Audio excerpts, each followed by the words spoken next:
you should check out my buddy Rod Morgan's pod, The Morgan You Know, as I'm confident he's primed to make some waves on the scene.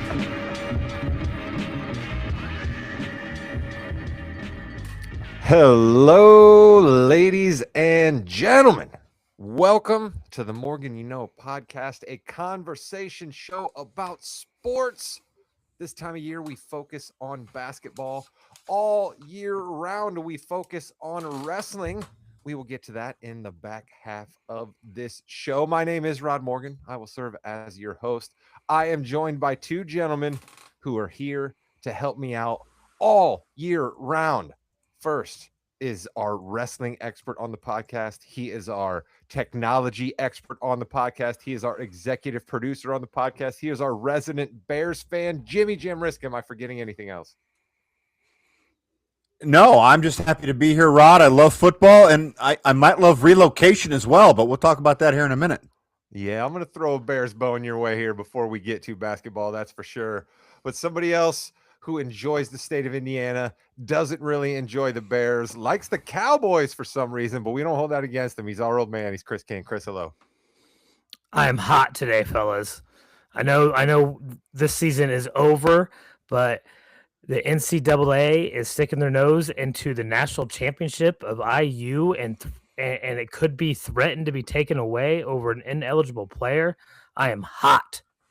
Ooh, I actually had not even heard about this. So we got I saw that Kurt Signetti got yet another contract extension. I did see word of that, but I didn't see that IU was under investigation for a faulty player, Chris. Does this just dirty everything that IU just did then? Is that what's happening here? Well, if you guys remember the player who had the game-sealing interception against Miami, he was in his 6th year, and he had originally been denied by the NCAA, but then there was an injunction by a judge allowing him to play while the case played out in court. And then apparently after the season was over, this had not been resolved, but the player, having finished the season, getting ready to try to join the NFL, dropped the case. And now the NCAA is using that as a de facto admission of guilt and may try to levy sanctions. Wow. We will have to keep our eyes on that. The NCAA just continuing to make fabulous decisions, huh, Jimmy Jam? That sounds pretty convoluted to me. Just it happened. Let it go. It was an injunction. It was fine. Then he graduated, so it doesn't matter anymore. Just go with it. NCAA, stop. You've got like maybe 3 years left at this rate. Just stop what you're doing. Maybe 3 years is pretty damn pathetic, excuse me, by you there, both of Jimmy them. Jam. Yes. I want to touch on a couple things quickly before the homework assignment. I didn't explicitly tell all the listeners and you guys that it was a homework assignment, but I mentioned TGL last week, and there were 4 TGL matches between last week's taping and tonight, so we're going to touch on that. But first, Chris, we got to touch on the excuse me, the biggest story in the nation, something that happened in the United States for the first time since 1980, when you were already an old man back in 1980 when the United States defeated Russia for hockey gold. This time around, the power was Canada. But I don't know about you, Chris. I watched more hockey on the gold medal game morning than I had in quite a while. Yeah, I definitely watched more hockey this year than I had in a long time. And let's be honest, not just the men's, all right? The women were out there dominating too. Every time you turn around, they were winning 5-0. So, yeah, great Olympics for American hockey. Jimmy Jam, you know that I am not a hockey guy. You know that I'm not a soccer guy. I've moved away from baseball. But you want to talk about edge of your seat, right? We get to extra time in a World Cup in soccer, right? We get to extra innings of a Game 7 in the World Series like we had in baseball this year. That was some nail-biting stuff. But I don't know that anything compares to that overtime 3-on-3 hockey that we saw early in the morning on Sunday. It doesn't, because the speed. You have basketball, which you've got a clock, so that doesn't count. Baseball, you have time in between pitches. You have zero time. Anything can happen. If our goalie doesn't make the greatest save in the history of all saves, we're not winning. If a guy who loses his teeth leaves to go get them fixed, we don't win. It was amazing, Rod. It was a terrific win for the USA. It certainly was. I was excited to see it. I'm not excited to see some of the conversation that has sprung out of that game, but that is America in 2026. Unfortunately, wait a second though, Rod, because we are skipping over something that is not only crazy, but probably so improbable there wasn't even a betting market for it. All right. It's where I was going next, Chris. The USA, women and men's, play Canada for the gold medal. Both are tied 1-1 at the end of regulation. USA wins both games on a golden goal in overtime. You couldn't have matched that up any better. There's no way anybody was taking that bet before the Olympics started. Yeah, you had to get some serious odds on that, boy. I'll tell you. The only thing that could get the U.S. a gold before was an impassioned speech by Herb Brooks, and this time it was almost more than a lightning strike to get wins out of both of them. But the one thing I did like coming out of the USA hockey game, Jimmy, and you're a bit of a broadcaster appreciator like me. You know the name Jim McKay. You know the name Bob Costas. You know some of the greats, right? And hosting the Olympics is that move.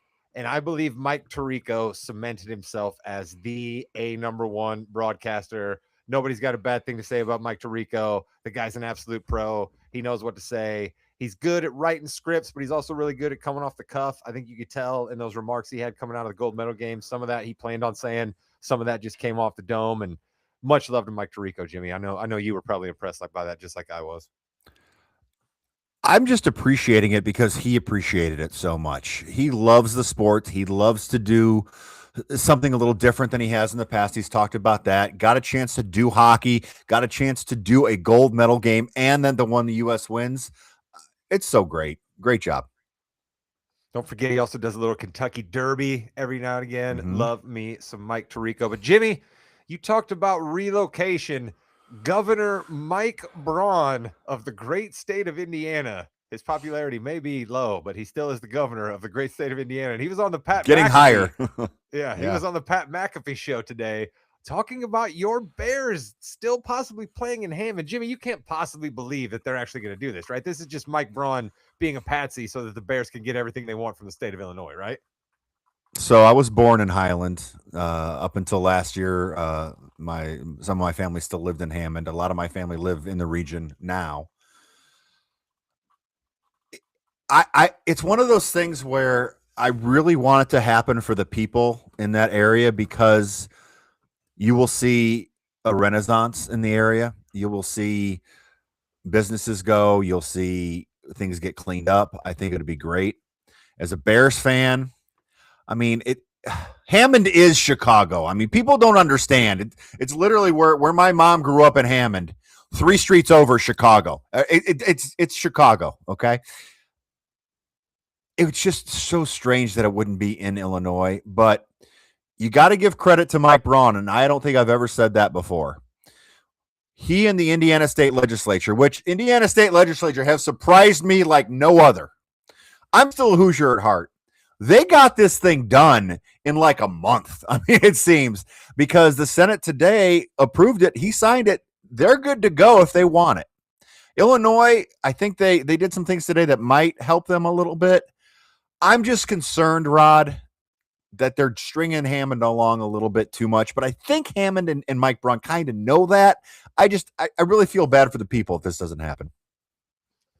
Yeah, I'm going to wade carefully here, but I'm kind of not surprised that things in the great state of Indiana, being that they are dominated by one party, were able to move through the state house that quickly, Jam. I mean, basically, sure. when the old GOP of Indiana decides something is going to happen, it's going to happen, and there's nobody that's going to be able to put up any opposition to it in the great Hoosier state right now. But you're right, still.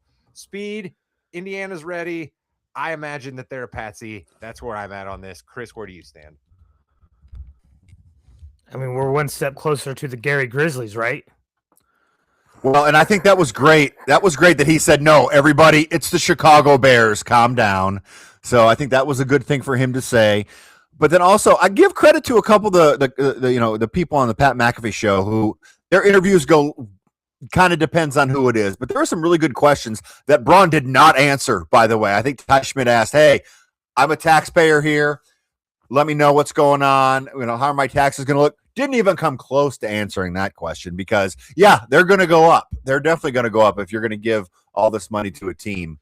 Again, I just feel it should have been done in Chicago a long time ago, but it would be so great for the Northwest Indiana. It would be really cool.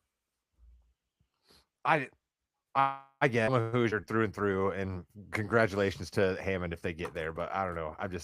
Mike Braun doesn't inspire a whole lot in me other than I'm not going to go there. But I can't be excited about this because Mike Braun unfortunately is involved, and I just don't think that the Bears should be playing in Hammond, Indiana. So that's kind of where I'm at. But let's move on from that to the homework assignment that I gave the boys.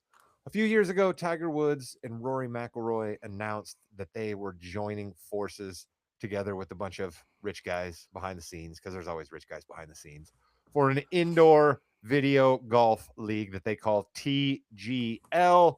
The first season happened to some decent reviews, to some decent critical claims. We made some changes. We've come back for a second year. I have been absolutely transfixed by the second year of TGL. I will hold my thoughts because I'm clearly in the tank for it. I'm interested in what you two gentlemen thought because you guys tuned in to some of the TGL coverage this week. Jimmy Jam, I'll go to you first. What'd you think?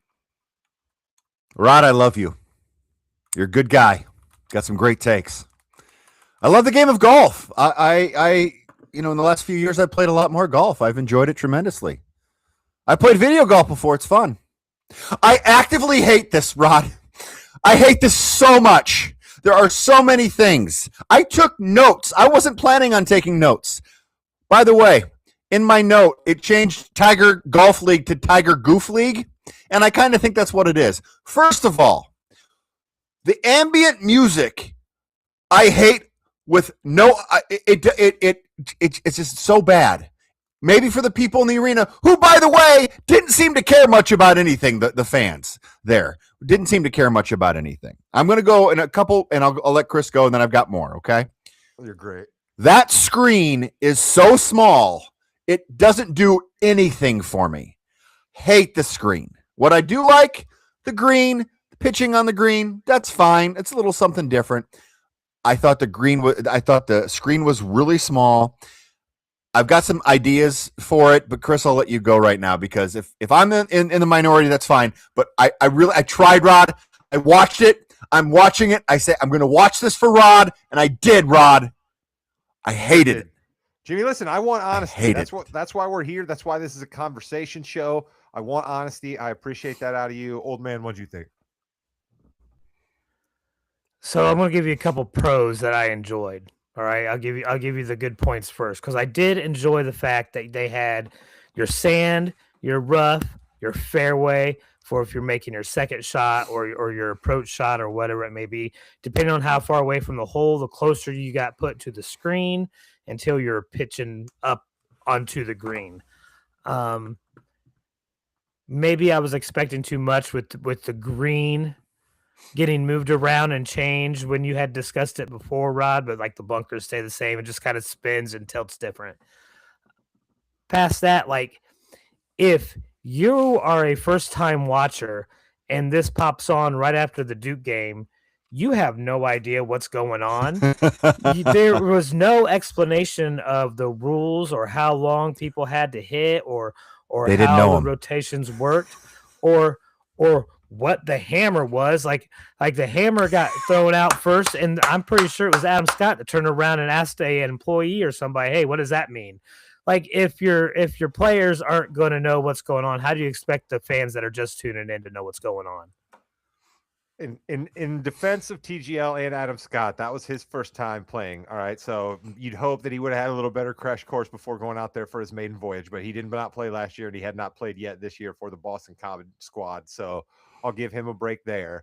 The hammer, I will completely agree with you. I think the hammer is ridiculous. It doesn't seem to matter. And to me, what happens more often than anything with the hammer is a team will play it, and then the other team will just be scared of possibly giving up 2 points, and then they'll just quit and they'll stop playing that hole. So ultimately, I think that it's like it doesn't really add any drama. It doesn't really add any more entertainment. So I'll agree with you there. And Jimmy, the ambient music, I'll agree with you, but you didn't at least like the fact that Fleetwood Mac came on every time Tommy Fleetwood stepped up. You didn't at least enjoy that, so that you didn't like the symmetry there. I was in a rage the whole time. Hey, Rod, all kidding aside, what is I still don't know, what is the hammer? So you give up 2 stroke. What is it? Correct. If you're me against one another, right? And I think that my team is in a stronger position than your team on the whole, I'm going to throw the hammer down, right? And if you accept the hammer, meaning you think you might have a chance to flip it on me and steal the hole, you'll accept it, right? So the idea of what you want to do is you want to try to throw it when the other team thinks they might have a chance, but you actually are in a dominant position to score 2 points. Or you can throw the hammer when you know the other team is certainly not going to win the hole, and then you can just walk away. But the idea is you're going to get 2 points for the hole instead of just 1. A couple other things real quick. The rule guy in the booth, that guy, the old guy, when they went to him, hey, can you tell us why that rule is invalid? He literally said, well, the rule's invalid. Thank you. I appreciate that. That's all he said. There was a little pause, and they went on to the next thing. So we need to fix that. I think they need to mic the golfers a lot better because you could hear a little bit. But there was a point when 2 of the guys were looking at one of the screens, talking to each other. I need that. Let them go over their strategy. Let us hear that. This isn't real golf. It's a video game golf, right? Have them get a little bit more access. I think that would be cool. And also, again, this needs to be in the Sphere or something like that. That is how big this screen needs to be because the screen just, it felt too small for the area that it was in. And if you get a really big surrounding screen, it would be a lot better. I really think that would be, I think that would be great. And just shooting it in general, I think they needed to shoot it differently, Rod. And this is the last one I'll go on because the drives, I mean, it's a video game golf screen, so the drives really didn't do much for me on that. Yeah, I'm with you there actually, because like when we're close up with the guys taking the swing, like we know they have pretty golf swings. You know what I mean? Like we know that. You know, we want to see the ball flight, right? We want to see these absolute darts that these guys are hitting, right? Like there was a double eagle that happened on one of the par 5s, right? One of the new guys, one of the young guns on tour, I can't remember the guy's name now. He hit the first ace in TGL history this year, right? So I mean, I think those things are cool. Jimmy, you're right about the microphones on the players down on the field. We need more of it, but I fear that what you have there, Jimmy, is the same thing that we have in the NBA, where it's great when coaches have microphones on or when players have microphones on, but guess what? All of that footage has got to go by the NBA first, and the NBA is only going to allow so much of it to be released, right? And these guys still want to feel like they're down on the course bullshitting with their boys playing on the weekend, so they don't want to be a live mic live on the air all the time. But I'm with you, Jimmy, that more mics out of those guys would be better. Chris, your final thoughts before we move on.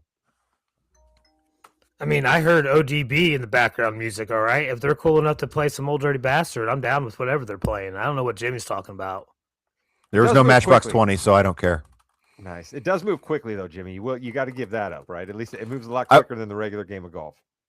I like the shot clock. I did like the shot clock.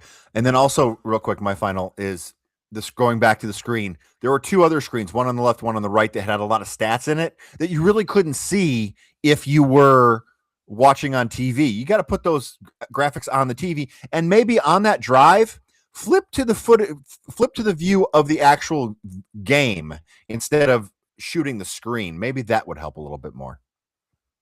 I agree with you. The constantly seeing the ball fly into the screen is the least exciting part of TGL for sure.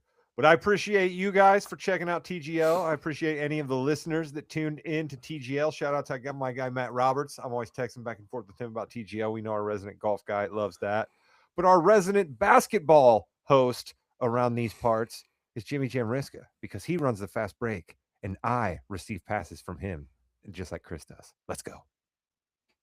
Welcome to the Fast Break, the fastest 15 minutes in the NBA. We've got a lot to talk about today, but Chris, I'm going to go to you first.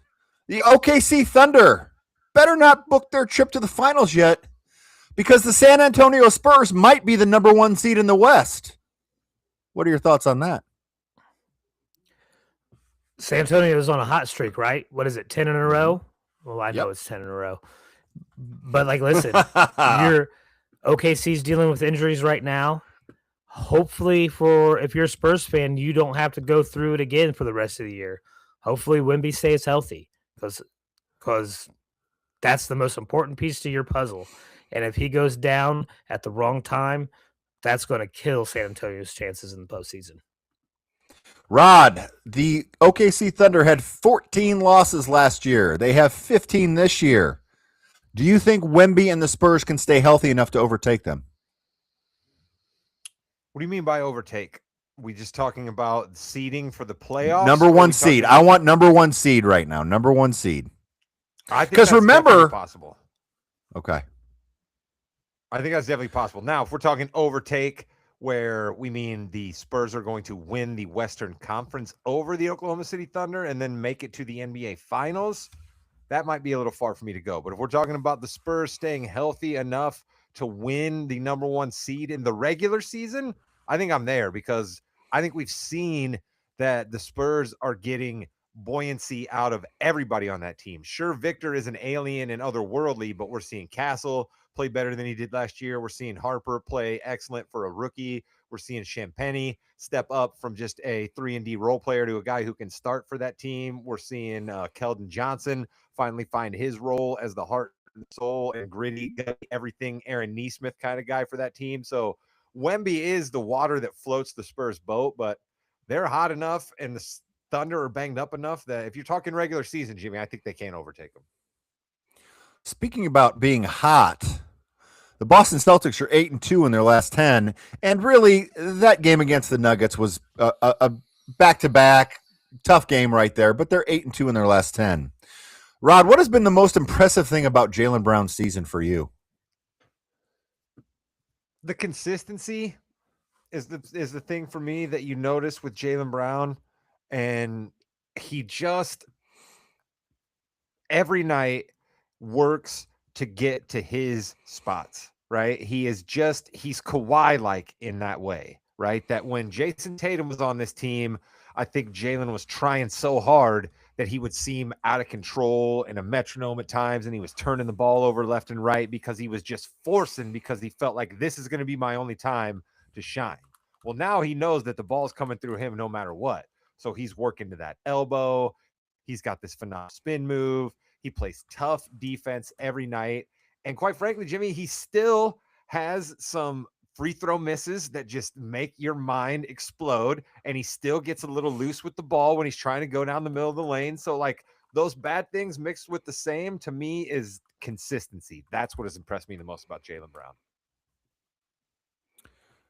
Chris, we're going to stay in the East for you. The Cleveland Cavaliers are 8-2 in their last 10 as well. James Harden gets hurt, but will not require surgery.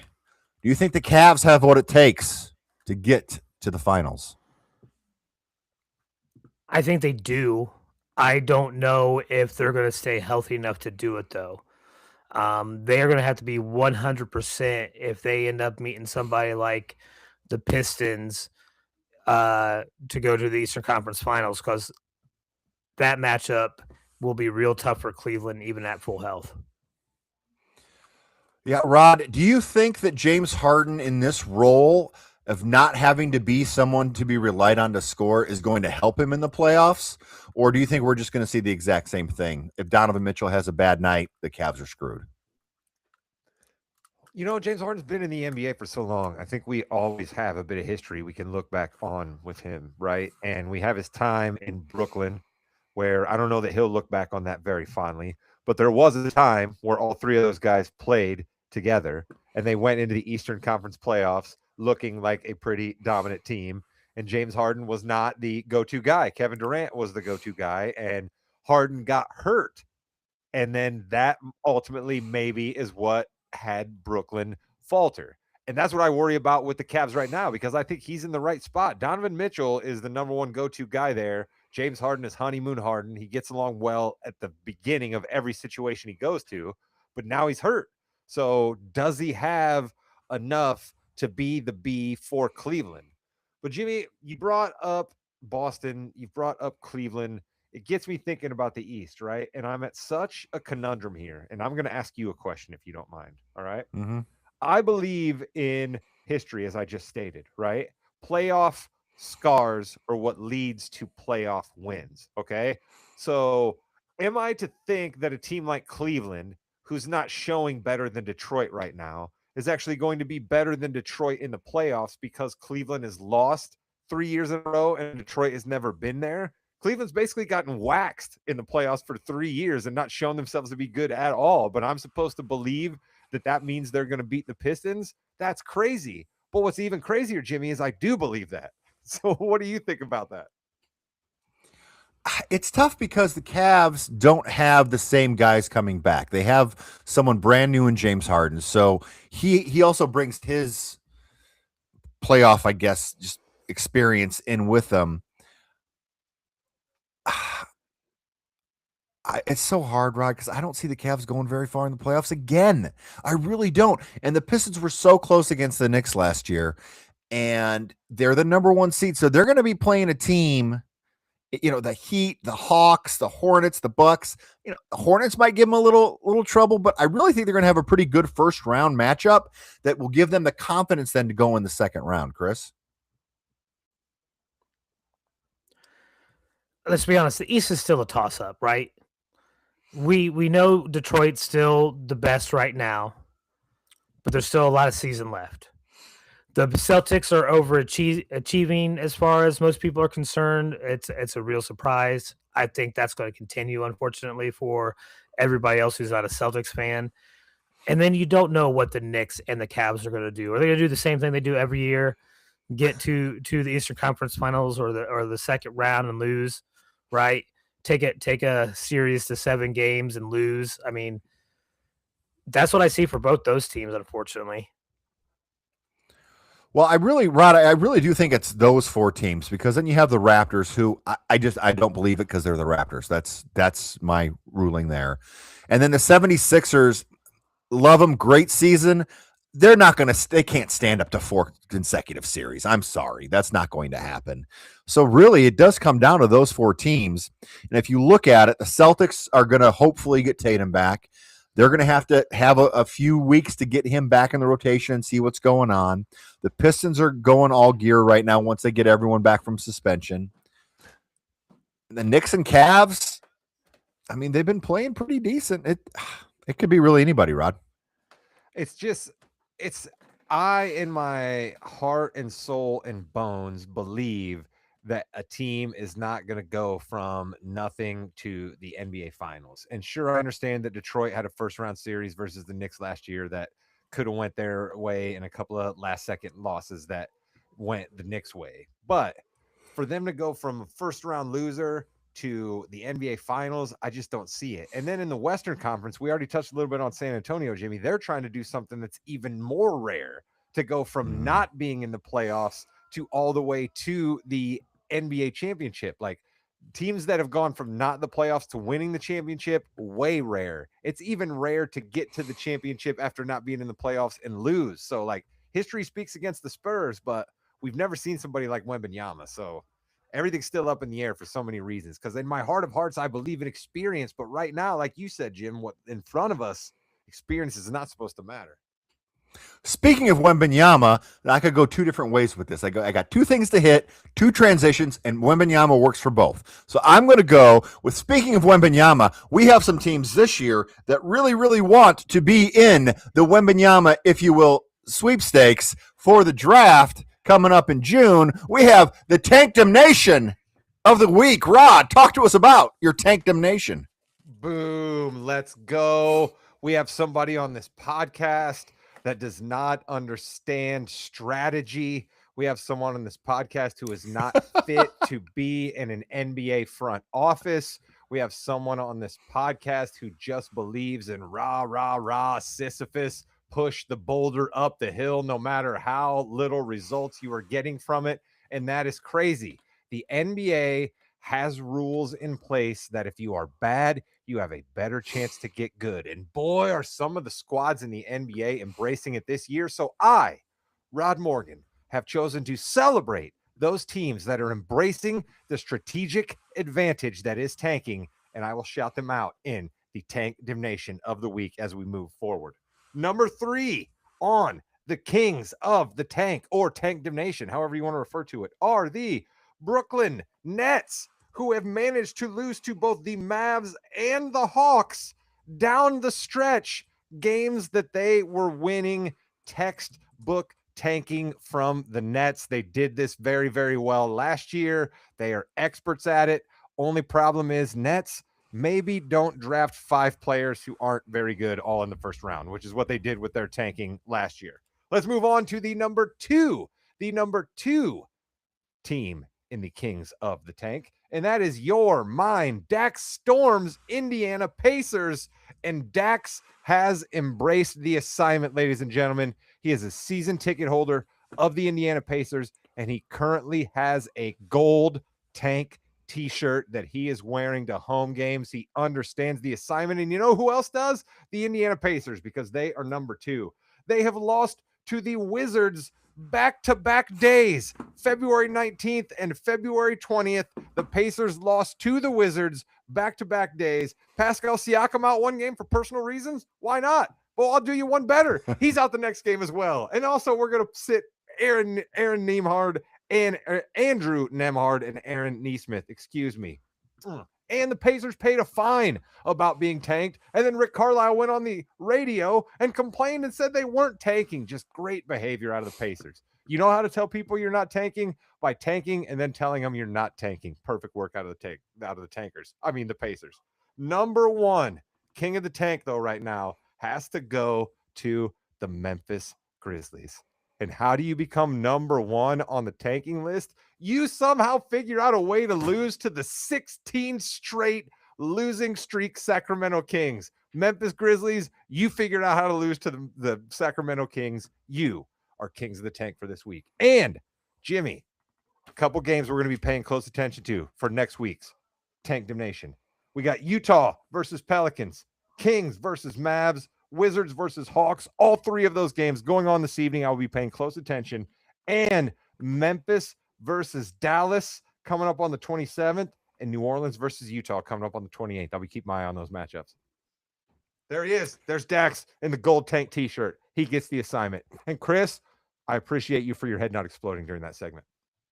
Yes, Chris. Thank you very much. Chris, the floor is yours on that. Rod, excellently done. Great job.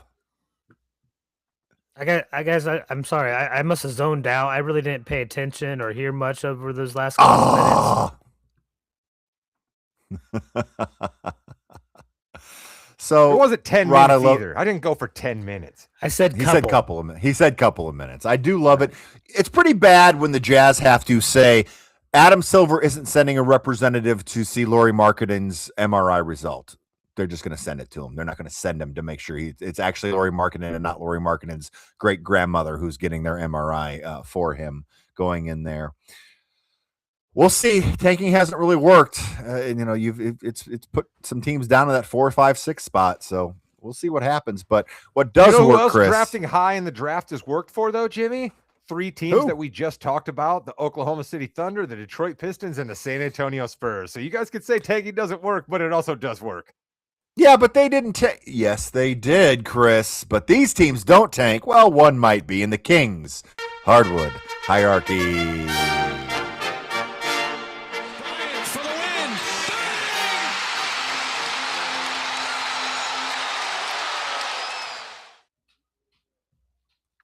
All right, this team has already dominated this podcast a little bit, but listen, you go out there, you win 10 in a row, and you're chasing down the best record in the league.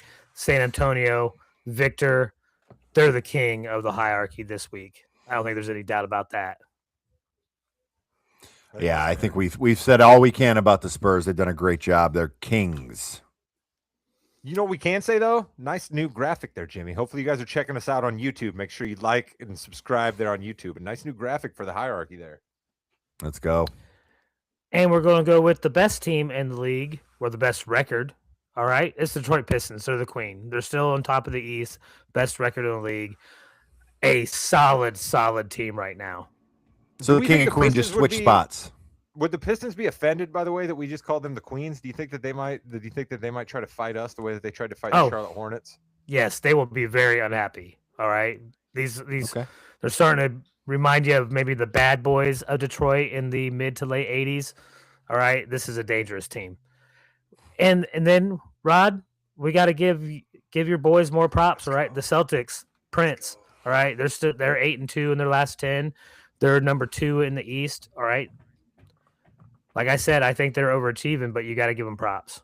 I'll tell you what. Let me. Since we you guys don't love it when the Celtics get talked up on this podcast, let me do a quick 15-second Rod Dimnation right now about the Celtics. Orlando Magic fans, I now know what you were complaining about. Chicago Bulls fans, I now know what you were complaining about. Nikola Vucevic moves like Frankenstein with concrete blocks for shoes. That dude hasn't hustled a second in his NBA career. Get him out of here. I don't even like seeing him on the court for the Celtics. Good gracious. That's fantastic. All right, Chris, who you got? All right. And since there's some sort of weird tank dimnation thing going on this podcast, I am not going to be picking tanking teams as my jester. All right. I want to be picking teams that are just plain bad. And no one's playing worse right now. I don't care who you are than the Chicago Bulls. They've lost 10 in a row. They're this week's jester. So you're not going to pick any tanking teams. So your jester's going to be the Bulls. Listen, there's exceptions to the rule. The Bulls should not be actively tanking. They actually had a chance and still kind of have a chance to get into the play-in game. If you have a chance to make the playoffs, right? So somehow. So that's not tanking. You lose 10 in a row, though. You're not playing good basketball. You are a jester. People are laughing at you. Lose 10 in a row, and still 3 teams are behind you. Speaking about people being behind, I am behind in the wins league. I am 3rd with 181. Wu-Tang is 2nd with 184. And Rod, congratulations, 185 wins. You are right now the champion of our wins league. Derek with 167 is 4th, and Chris with 158 is in last. It's bad when you have the Pacers and the Jazz, Chris. I'm not going to lie. You're not going to win much if you have both of those teams. They're out And for he's personal upset. reasons. They're out. Yeah. I know out how for you personal feel in reasons. football, Jimmy. All right, I just know how you feel in football. There we go. Get the shot back on Jimmy. Yes, those Dallas Cowboys, let me tell you, they've done anything. The MVP table, just to kind of check in real quick, Jokic with 16 games missed. He's got 1 to go. SGA up to 11 games missed. Just kind of note that down. Wemby, 14 games missed. Luka, 12 games missed. And Rod, feeling pretty good about your Cade Cunningham little prediction a week ago, aren't you? 6 games missed. It's looking good for him. It is. I wonder if you're Cade, how you'll feel about winning it, right? Where it's kind of going to be like, hey, guess what? You weren't better than Jokic or SGA or Giannis or some of these other guys, but you played over 65 games, so congratulations. Yeah, don't really like that at all. But what I do like, gentlemen, is the Yeah We Know podcast portion of the More You Know podcast. We're talking WWE right now. Welcome to the Yeah We Know podcast portion of the podcast. I'll figure that transition out in a little bit, Rod. Don't worry about it. We've got a lot to talk about here. I think the biggest thing we have to discuss is what is going on with the Vision. Rod, should Triple H, Paul Levesque ever do a fake injury angle again, even if it's obvious that it's fake? Yeah, man, it certainly does seem like karma or a voodoo doll or some sort of weird pagan seance spell has been cast against them. We had to break Paul Heyman as the advocate of Brock Lesnar in case of emergency glass because the Vision bodies are dropping like flies. And Jimmy, I don't know about you, but I think the way to save this is Austin Theory and Logan Paul need to be tag champs stat, or the Vision really seems not important at all. I wonder what they're thinking, because it's not safe, Chris, right now to be in that group.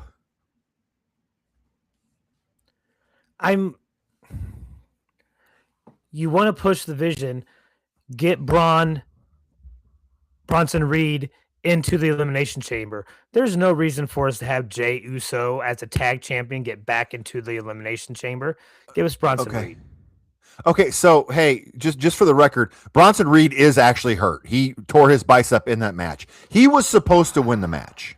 He was supposed to win. Jey Uso and El Grande Americano, old school, had to just kind of wrestle, and then the ref said Jay, you're going over. So they put Jay over. They did a good job. But the fans, it was funny because the fans were up and then the rest of the show they were down because they kind of knew something bad happened. And give it to the WWE fans. When something bad happens, it stinks. And they really hate to see that. I hate to see it for Bronson Reed, Rod. This is the second huge injury he's had. Can't catch a break. He is someone who was released by Vince McMahon. Came back, did the NXT thing, did the WWE, was put into a main event angle, and just he got hurt again. It's unfortunate that real life seems to be sneaking into the WWE way more than I remember it as a kid. I don't know if that's because, as you've stated, that these guys are treated way better these days. We've made more advancements. We're trying to be safer for all of them. But, man, I just don't remember too many injury angles when I was a kid. But it's also possible that, these guys were hurt, and I just didn't think about it as well. You know what I mean? So it's just I do wonder about that. But it does stink for a guy like Bronson Reed because, as you stated, each time – he seems to be gaining a little bit of momentum. He seems to get a little bit of heat. Real life steps in the way for the guy. So I'm bummed, man. Hopefully him or Braun, probably Braun be back quicker, I would think. I'm not real sure, though, actually. He's still out for a while, too. Yeah, he's out for a while, too. I mean, I'm sorry that it's hard for a noob like me to sometimes discern if they're doing a bit or if it's a real injury. I mean, I've seen that guy jump on top of cars. I don't know how many times, and he walks away. So, sometimes I just can't tell. So you will, and that's perfectly fine, Chris. I'm really glad that you brought that up because maybe no one else knew that that's a legit injury. It is strange because you see a lot of those where it's the smallest thing that can put you out, like trying to break up a pin, although he might have heard it a little earlier, picking someone up, but breaking up a pin and all of a sudden your bicep is removed. Sliding into the ring, Vince McMahon tears both his quads. It happens, right? It's just Shawn so Michaels, bad. right? Shawn Michaels just going out of the ring and he just he just kind of grazed his back on that table, and that basically ended his career. Pretty much ended his career.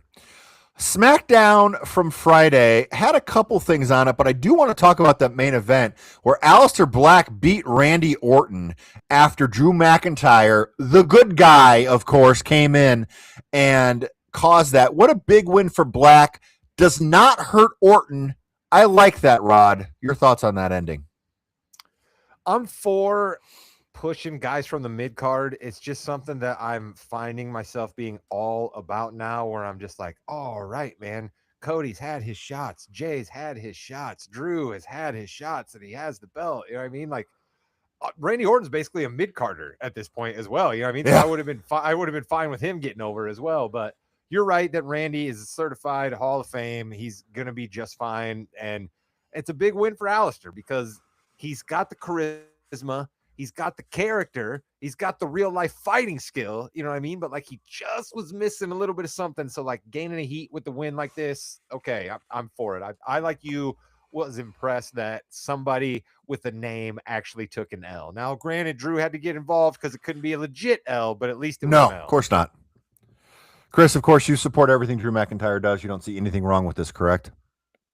How many times have I told you guys on this podcast, I am waiting for and to see the legend killer Randy Orton, and I have not seen it since he's been back. He has done nothing but lose. That's all he's done since he's been back. Rod's right. He's more of a mid-carder now, I think. I mean, he doesn't do anything but go in there and lose. The only thing he does get over with is when he can RKO during a bump in the middle of the ring or something. Hold on. You're not going to use Rod says Randy Orton's a mid-carder to boo. You're not going to take me out of context for wrestling Twitter and have Randy Orton fans coming after me. That's not exactly what I said. That's what I heard. Of course, it's what you heard. Speaking of hearing a lot of things about AJ Styles and his retirement. Apparently, he's actually retired. It was the AJ Styles show on Raw, and really had some nice video packages. A lot of people from his past. It was great seeing Abyss in the mask again. And that ending, I thought, was done very well because we were all waiting for something. It's like, what's going to happen? Is Gunther going to come out, or what's going to happen? And then the Undertaker comes out and puts him in the Hall of Fame, which I thought was great. And this isn't anything to stop him from going to AEW sooner. He says he's done. He's going to be working for WWE. He's going to wrestle again, I'm assuming, eventually in life, but not anytime soon. Rod, I thought this was tastefully done, which is strange. Yeah, I agree with you that I basically was sitting around waiting for that other shoe to drop, right? Because we saw Cena's retirement didn't exactly go off quite as saccharine as we all might have hoped, right? We didn't exactly think AJ Styles was going to have a retirement match, and then that's how it went down. So the fact that he was kind of given the proper send-off, I enjoyed. Love anytime we can work Scott Stapp into a wrestling broadcast. So that was absolutely phenomenal. We got some Creed higher there for the 3.5-minute video package. Creed's back, baby. And, Jimmy, you mentioned it yourself, The Undertaker at the end, the Boneyard match, seeing a little bit of that. That was a cool time during COVID. COVID wasn't a cool time, but the cinematic matches the WWE pulled off during COVID were pretty cool, and that is a great example of it. And, hey, Undertaker was locker room leader during his career. Why not have him as the gatekeeper to the Hall of Fame? I buy it. Yeah, I think that's kind of a nice little touch that they do. And Stephanie McMahon and AJ Styles going in is a pretty good class so far. Chris, what'd you think of the end?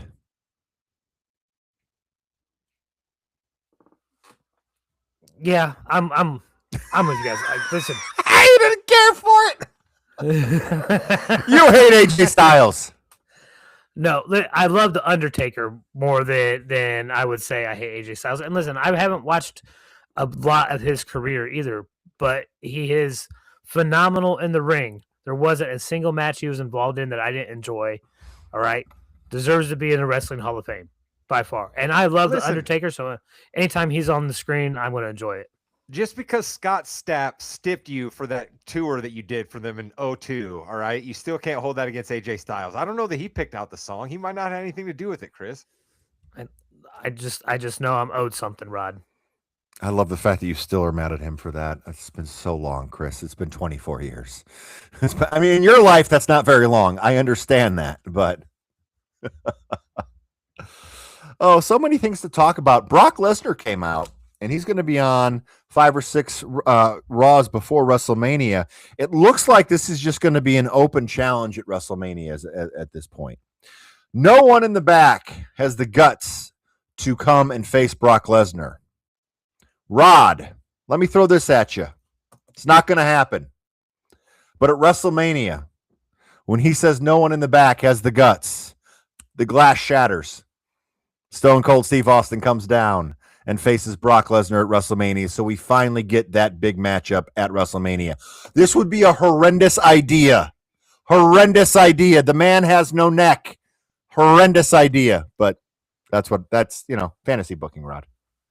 Well, if we're going to fantasy book people who have been involved in big WrestleMania matches with Stone Cold and also have a bad neck. Yes. Why don't we just fantasy book somebody else who we haven't seen for a little while, Jimmy, with the same exact thing you talked about? Lesnar comes out for all these appearances on Raw. Nobody wants to come out, right? We cut to the back and guys like Otis and Tozawa and some of the other people that we have no problem making fun of are like literally peeing down their leg and are afraid of Brock Lesnar, right? And then on WrestleMania night, Lesnar's standing out there in the middle of the ring. Maybe even to lead off one of the shows. Who knows, right? And all of a sudden, and I was like, everybody's like, oh my God, is that KO's music? And then all of a sudden, here he comes walking out with a sleeveless tee, duct tape KO on it, taped up knuckles, ready to get after it. Let's go. Chris, who you got? Who you want it to be? I want it to be LA Knight. You want to talk about somebody that we love who needs to get over, and beating Brock at WrestleMania would put him in a great position. Give me LA Knight. Yeah. LA Knight's not getting over on Brock Lesnar, dude. I was going to say, I would like that. He puts him in a nice match, but he's not winning that. There's no way they're going to have him win that. No. I love you, Chris. There's no way. No. I mean, if they do, then they've just switched everything they've done. I think LA Knight I would say he's in the top 3 of people who might actually wrestle him. I think Obafemi is someone else if they want to push him real quick. It's dangerous to do that. How dare you do that to Rusev? How dare you do that to Rusev? He was wearing a Rusev Day shirt the other day, Jimmy, underneath his jacket, and you're doing this to him. Yeah, I feel bad for Rusev. I really do. He has 2 great gimmicks, him and Lana in Rusev Day. Pick one of them. They didn't pick any of them. That's true. But then finally, I really think it might be time for Gunther if they're not going to do anything with Gunther. Have him be the one who wrestles Brock Lesnar at WrestleMania. That's Nope, where you're not buying it. that's where my money was going to go. Like, if you're going to ask me who I really thought it was and not a fantasy booking, I would have said Gunther. Can I speak freely? Can I speak freely here? Yeah. Uh-oh, you don't like Gunther. I'm over Gunther being an asshole. Like, I'm over Gunther being an asshole, right? Like, to me, there's a difference between like just being an asshole and like being, I'm confident, I'm a badass, I'm cocky. Like, now he's just being an asshole. Like, you know what I mean? Like, he's just rubbing everybody's face in it to like just rub everybody's face in it. And like, that to me doesn't speak Gunther, right? Gunther's supposed to be above rubbing somebody's face in it because he's just a badass who cares about wiping people away in the ring. So like, just going out and getting run out of the ring by Pierce and like actively just trying to piss off the crowd. I'm over it, man. Chris, Rod doesn't like Gunther because he's being a bad boy right now. He's just being mean, Chris. He's a bully. You're a bully. I mean, they're pushing him as a bad guy, right? He ends careers, right? He I'm does kind of with do Rod that. though. I like the shtick better when he was just an overconfident, Eastern European type douche, right? Like, I enjoyed that. Like, that was good. He was in there just to wipe somebody up and kick them out of the ring and move on to the next one. I Looks like that. we have a show title. Eastern European type douche. That's our show title. Then finally we had Natty throwing Maxine Dupree into the ring post and her just... Here's the thing. A real injury happened, so that didn't really go over very well. But give it to Maxine Dupree. She sold that like no other. That was a good sell. Didn't like the angle, but that was a great sell on her end, Rod. Yeah, she's getting better at the ring, but here's the problem with that angle, Jimmy, and I think this is why you didn't like it either, because if we're going to birth the low-key legend, Natty Neidhart, who is an actual badass and came up through the dungeon, then you can't book her the way you booked Natalya, who was like mid-card, get people over, I'm going to lose. You know what I mean? And so, like, if all you're going to do is have her beat on Maxine Dupree, it's not going to work. Who they give Natty to next will tell the story for me here, Jimmy. All right. We go to the CM Punk came out and chatted a little bit about something. It didn't really matter. And Finn Balor said some stuff too. It's fine. Oh, but let's go to the you're skipping Elimination over Chamber. the best part. Let's talk about it, all right? Because this is a crossover event right here. Because you had CM Punk, Phil, show up in a NASCAR owned by the GOAT. The jump man jumped from NBA to baseball, back to NBA, then into NASCAR, and he's winning championships again. All right? Let's just give it up for Michael and everything he's able to do no matter what sport he conquers. Yes, other than the Charlotte Bobcats, he's had a pretty good run in his life and winning. So good job to his airness for sure. We're going to go to the Elimination Chamber next, where we have 4 matches and what's in the box. Let's talk about the Women's Intercontinental Championship between Becky Lynch and AJ Lee. I know this is one that the three of us are looking forward to just so much. If I think about, I'm not sure who should win this. I actually think Becky Lynch should win this some way, shape, or form. But if she does, I think that means they're going to go to WrestleMania and have another match there. I'm going to pick Becky Lynch to win, but I'm not confident in that, Rod. AJ Lee. Okay, Chris? And here's another point I'm going to agree with Rod. This was in a off-show text thread, but like she just comes back after 10 years and all of a sudden the number one contender. All right. Like, I don't like it. Give me Becky to keep the belt. I don't think Welcome to AJ wrestling, Lee Chris. deserves it. Yeah. She doesn't deserve it. I love that. I love it. You don't want her to win it because she hasn't earned it yet. She hasn't won any matches to get into that. I like that a lot. World Heavyweight Championship match, CM Punk versus Finn Balor. In some universe, the masked man comes out, stomps CM Punk. Finn Balor wins the championship. He pulls the mask off, and it's Seth Rollins again. And Seth Rollins and CM Punk headlines night 2 of WrestleMania in a blood feud. In this world, Dominic is going to cause Finn Balor to lose, and CM Punk's going to beat Finn Balor for the championship. Chris. Fantasy. This is what I want to see. I want to see Finn Balor win and ruin Phil's chances of having a WrestleMania main event moment as champion. Is that what you are picking? That's what I'm picking and wishing for. Okay. All right, Rod. Is there any possible way in this match where I can get Finn Balor as the demon? I can get Demonito, and then the interference in the match is actually Mr. Iguana. Is there any way that I could that we could work this out? Are Demonito and Mr. Iguana still going after it? Can we get Mr. Iguana involved in this match in any way, shape, or form, Jim? Could Mr. So Iguana Mr. be in the Iguana box? comes down. Mr. Iguana comes down, goes after Demonito. Balor's distracted. CM Punk gets him. Mm-hmm. I just Is want that to see what you're Mr. thinking? Iguana. I just want to see Mr. Iguana come out of the box, Jim. I mean, that's just and Okay. Lieska. Is that how we say the little? Is it Yeska, Lieska? Is that how we Yeska. say? Yeah, Yeska. Excuse Yeah. me. Yeska. Yes. I took French. Good job. From, So from Monsieur Pete, and I did not have Spanish with Senorita Ruiz.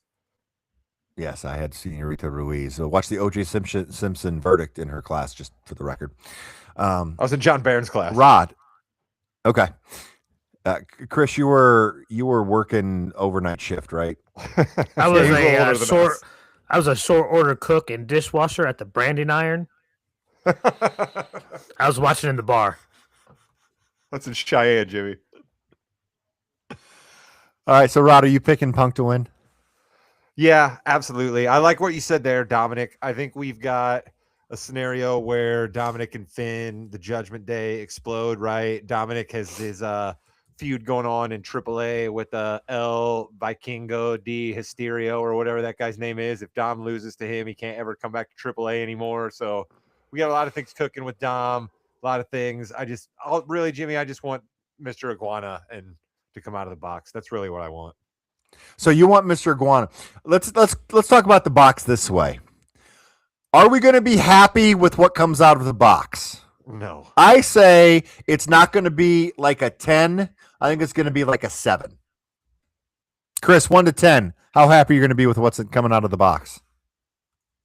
I want to say 6.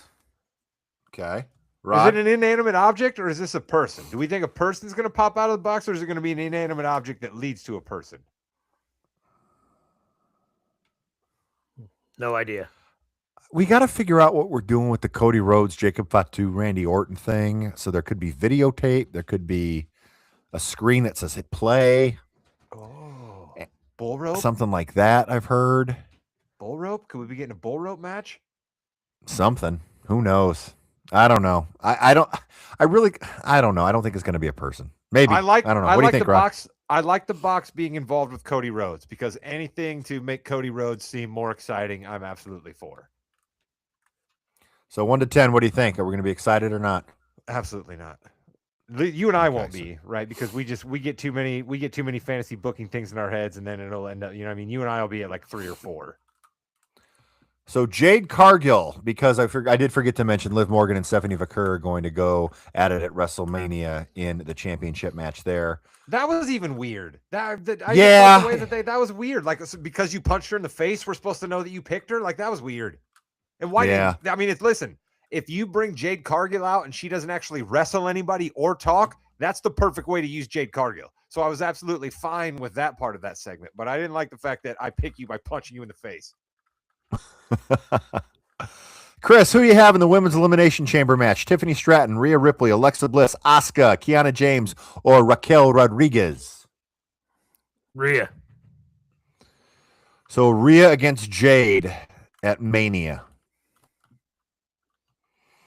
That's what we want, right? I bet you that's not what we get, but that's what we want, and that's what I'm picking. We might get that actually because it is the biggest profile match. I just don't know if it's going to be up to a Rhea Ripley match standard, though, Rod. Jade Cargill? Is that what you're asking me? If Jade Cargill's going to be up to a Rhea Ripley match standard? That's what you're asking me? Yeah. No, that's ridiculous. I know. That's absolutely ridiculous. I know. There's no chance. Who you got? I have a bit of a quick little wrestling rod domination here. Why is Kiana James in this match? Why is Kiana James allowed to get over on Charlotte Flair? Why is Kiana James in this match when we have so many other new NXT people that we are trying to explode and make something? Like, we are bringing Kiana James up to get absolutely worn out, and we had to do it by beating the queen, and it absolutely has me pissed off, Jimmy. I'm sorry. I got to go Chris here and stick up for my girl. My girl laying down so Kiana James can become dog fodder in the Elimination Chamber match. I don't like how that's going. We'll talk about more dog fodder coming up in the men's match, but who do you think is going to win this match? Io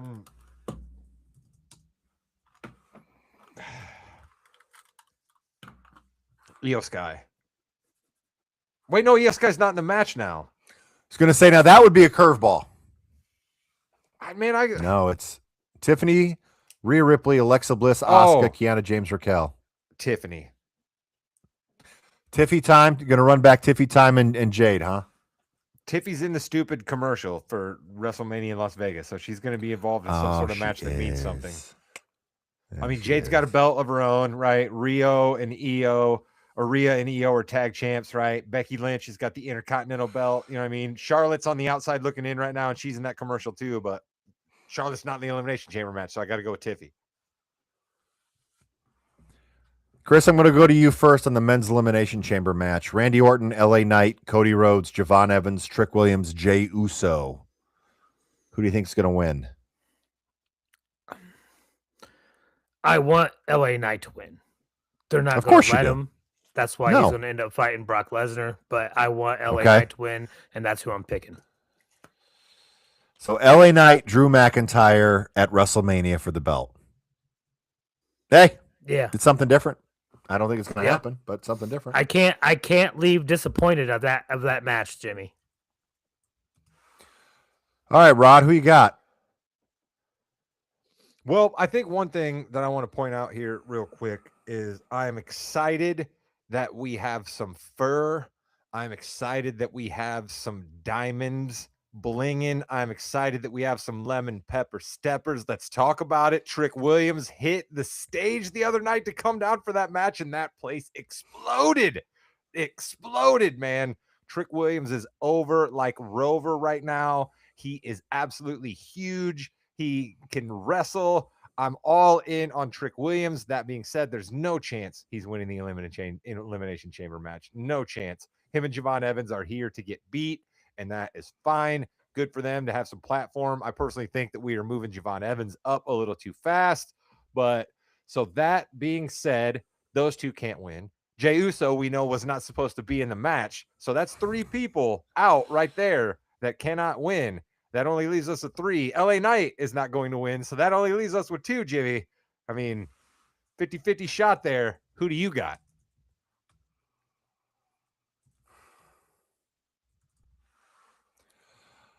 I see where Randy Orton winning and going to WrestleMania for one more title shot would be great. But it won't happen. I think they're going to do Cody. Do Cody. Yep. Yeah. Yep. I didn't want to say it. I wanted you to say it because it was going to seem like I was, coming down on Cody. But come on. We didn't think Cody deserved to be in the match. You and I thought that the right ending to that would be have Sammy win and Cody get screwed by Drew. They didn't do that. Cody gets protected. Cody sells the merch. The kids love Cody. Cody will absolutely do your show. Joe Anoa'i, Roman Reigns, probably not. He's not going to show up. He's not going to be there. He's not going to film. He's not going to do your show. Cody Rhodes, he'll be in Des Moines. Cody Rhodes will be on your podcast. Cody Rhodes will be on your television show. Cody Rhodes is going to be protected. He will win the Elimination Chamber. I think so, because right now you've got the 4 main titles. We've got CM Punk and Roman Reigns, which is a night 2 WrestleMania main event done. So that's key. But the 2 women, Stephanie and Liv Morgan, is just not doing it for me right now, and I love both of them. Rhea Ripley and Jade Cargill should not last any more than 3 minutes. It really shouldn't. So you kind of need a second really marquee matchup to main event that night, because I don't know what you're going to main event it with unless you do the women's tag and have Rhea and Io. But I wouldn't do that either, because that just doesn't seem right. So I think it's going to be Cody and Drew. I was just thinking, wouldn't it have been better to have Liv Morgan against Jade Cargill and Rhea Ripley against Stephanie Vaquer? I know they're both faces. The height difference between the two might be a little much, but I think that would be such a better match, though. And that could main event a night one. I like what we did with Stephanie Vaquer going up and yelling at Liv Morgan. I like the angle of, hey, you're protected. You're the pretty face that the WWE wants. You know what I mean? Like, I kind of dig that whole angle. You know, you win all your matches nefariously. I come down here by myself. You know, like, I dig that. But, like, I thought that Liv took it a little bit too far. You know what I mean? Like, the girl whose theme song is literally cry about it, she starts crying about it just because somebody attacked her verbally a little bit. I had trouble with that. Chris? That's the type of character she is, though. She is telling you to cry about it, but she can't take it when it's get given back. Like, that's the character I think she's playing, right? That's the way I see it. So it didn't bother me. I thought she was hamming it up a little bit when Dom had to translate everything for her, but I still love that whole fucking thing. So I'm all for it. I think it's going to be a good fight. I think they both can wrestle, right? So it should be a great match. And remember, everyone listening, watching, yeah, we know. And that has been the Yeah We Know podcast. But that's half the fun. Knowing is half the battle, right? Didn't G.I. Joe used to tell us that? Yes, they did. Chris, take us home, buddy. Like, comment, and subscribe. Goodbye, Net. If you had G.I. Joe being the last thing I mentioned on this podcast, congratulations. You're a winner, because I didn't even have that. G.I. Joe's so good. They just messed up the movies. Oh, man, even The Rock got involved and it was bad. Channing Tatum was in it, too. Like, you got people, and they just couldn't make it happen. Marlon Wayans. Bruce Willis was there. Yeah. You can't have them in their 80s outfits. That would be stupid. No one likes that. Hello, Marvel. Yeah, right? Idiots. We need